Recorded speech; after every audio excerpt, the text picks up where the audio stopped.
Today I'm taking a look at the SK 13-inch double compound long reach pliers with a 45-degree bent nose.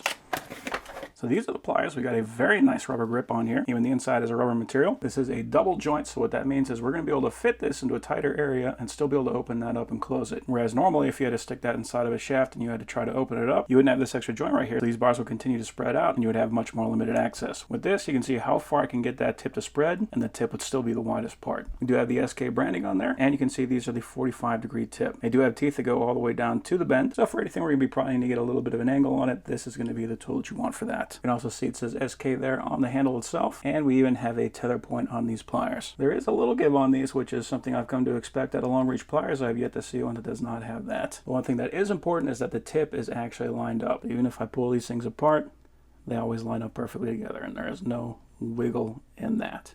So that is excellent. There's no slop on the tip. So here I got a pipe. You can see it's a blind pipe. It is welded on one side. And if we look in there, we can see we got a piece of paper jammed inside. Now if we take a standard single joint long reach pliers, when we put it in there, after we get to the handle, I'm going to pull it out just like that. You can see how wide that was able to open up. Still pretty decent. If you have to grab a spark plug, you might be able to do that as long as the spark plug is exactly centered. But this one, being double jointed, I'm already grabbing the paper, but we can push that in there even further. So that's how far that is open. So you can see how much wider that jaw is without having to open up the handle that far. So this is definitely the way to go if you're going to go for long reach pliers. So yeah, overall, that is a very nice tool.